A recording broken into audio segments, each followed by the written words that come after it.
life was given to us a billion years ago. What have we done with it? You know what? The other day I was in this museum, and you know what I found out? What? The first ever woman was named Lucy. If life starts approximately a billion years ago, we will have to wait 400,000 years to see the aberration of the first nerve cells. This is where life as we know it begins. Brains and formation of only. This is where life as we know it begins. It's not possible to determine any sign of intelligence yet. It acts more as a reflex. One neuron, you're alive.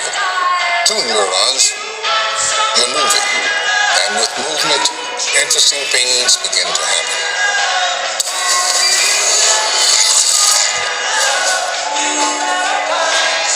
Animal life on Earth goes back millions of years, yet most species only use 3 to 5% of its cerebral capacity. But it isn't until we reached human beings at the top of the animal chain that we finally see a species use more of its cerebral capacity. 10% may not seem like much, but it's a lot if you look at all we've done with it. Now let's discuss a special case.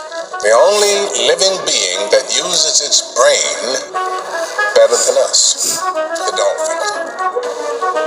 It is estimated that this incredible animal uses up to 20% of its cerebral capacity.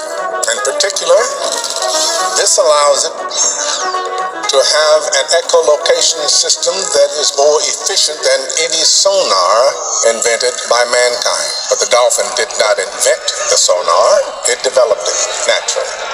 And this is the crucial part of our philosophical reflection we have today.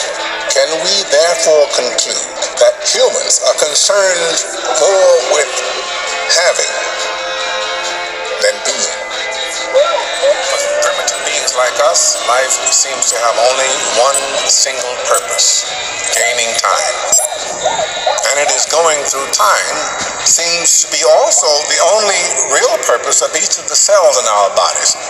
To achieve that aim, the mass of the cells that make up earthworms and human beings has only two solutions: be immortal or to reproduce. If its habitat is not sufficiently favorable or nurturing, in other words, self-sufficiency and self-management. On the other hand, if the habitat is favorable, they will choose to reproduce.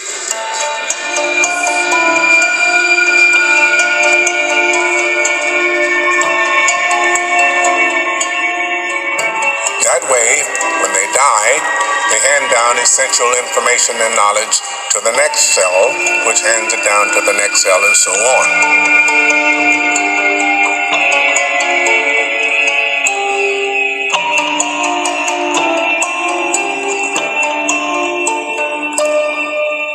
Thus, knowledge and learning are handed down through time. Okay. Keep calm. You have to wait, just play for time. You'll have time to think it through on the plane. Just take the flight. Take the flight and get out of here. Let's imagine for a few moments what our life would be like if we could access, let's say, 20% of our brain's capacity. This first stage would give us access to and control of our own body. Sir? Yes. Has it been proved scientifically? Well, for the moment, it's just hypothesis, I confess. But if you think about it, it's troubling to realize that the Greeks, the Egyptians, and the Indians had notion of cells centuries before the invention of the microscope. And what to say about Darwin, whom everybody took for a fool when he put forth his theory of evolution? It's up to us to push the rules and laws and go from evolution to revolution. 100 billion neurons per human, of which only 15% are activated. There are more connections in the human body than there are stars in the galaxy. We possess a gigantic network of information to which we have almost no access. Sir? Yes. And what would be the next stage? Well, the next stage would probably be control of other people. But for that, we would need to access at least 40% of our brain's capacity. After control of ourselves and others, come control of matter. But now we're entering into the realm of science fiction, and we don't know any more than a dog who watches the moon. Excuse me, sir. Yes. But what would happen if, for some reason, we ignore somebody unlocked 100% of the cerebral capacity? 100%? Yes? I have no idea.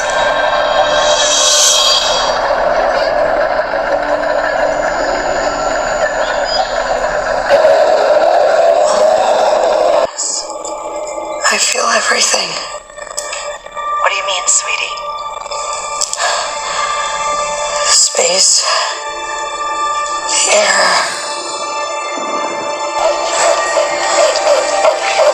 The vibrations. The people. I can feel the gravity. I can feel the rotation of the earth. The heat leaving my body. The blood in my veins. I can feel my brain. The deepest parts of my memory. Sweetie, we have a bad connection. I can't hear you so well. What did you say about memory?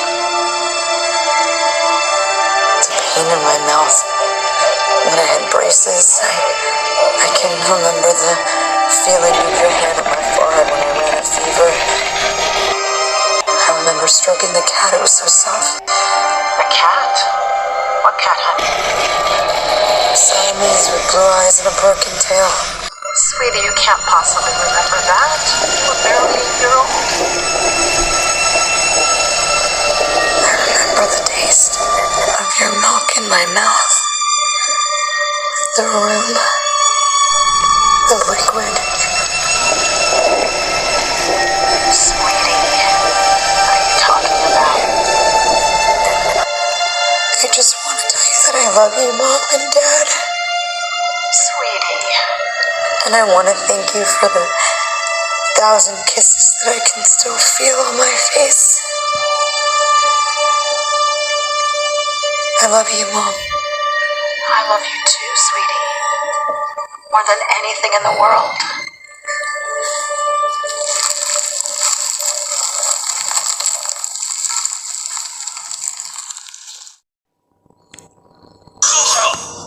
Learning's always a painful process.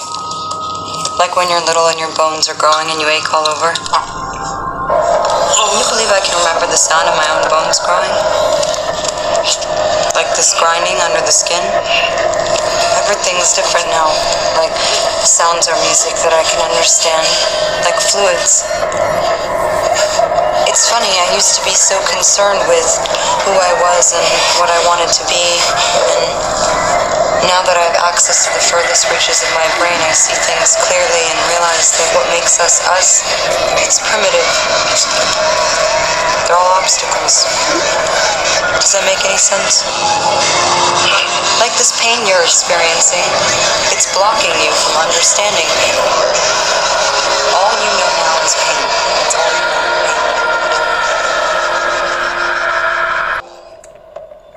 Gentlemen, this is Lucy, the first woman to, as I mentioned earlier, Miss Lucy has, for reasons that remain a mystery to me, unlocked certain portions of her brain that offer access to previously unexplored cerebral zones. She has abilities. Can you give us an example? How did you manage to access all this information? Electrical impulses. Every cell knows and talks to every other cell. They exchange 1,000 bits of information between them per second. Cells group together, forming a giant web of communication, which in turn forms matter. Cells get together, take on one form, deform, reform, makes no difference, it's all the same. Humans consider themselves unique, so they've rooted their whole theory of existence on their uniqueness. One is their unit of theory of existence, but it's not. All social systems we put into place are a mere sketch. 1 + 1 = 2, that's all we've learned. But 1 + 1 is never equal to. There are in fact no artists and no letters. We've codified our existence to bring it down to human size, to make it comprehensible. We've created a scale so that we can forget its unfathomable scale. But if humans are not the unit of measure, and the world isn't governed by mathematics, but if humans are not the unit of measure, and the world isn't governed by mathematics. Film a car speeding down a road. Speed up the image infinitely, and the car disappears. So what proof do we have of its existence? Time gives legitimacy to its existence. Time is the only true unit of measure. It gives proof to the existence of matter. Without time, we don't exist.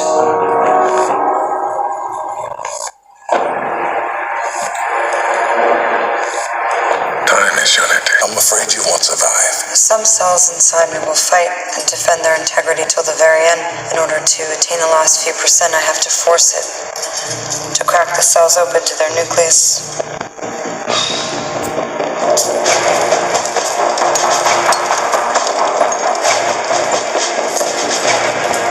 All of this knowledge, Lucy.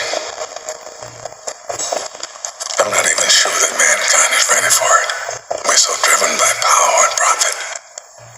Given man's nature, it might bring us only instability and chaos. Ignorance brings chaos, not knowledge. I'll build a computer and download all my knowledge in it. I'll find a way for you to have access to it. I just hope we will be worthy of your sacrifice. As I mentioned earlier, Miss Lucy has, for reasons that remain a mystery to me, unlocked certain portions of her brain that offer access to previously unexplored cerebral zones. She has abilities. Can you give us an example?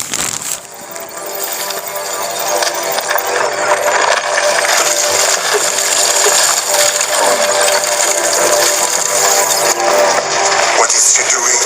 She's looking for energy and matter. And she's trying to connect our computers. Oh my God, what's happening?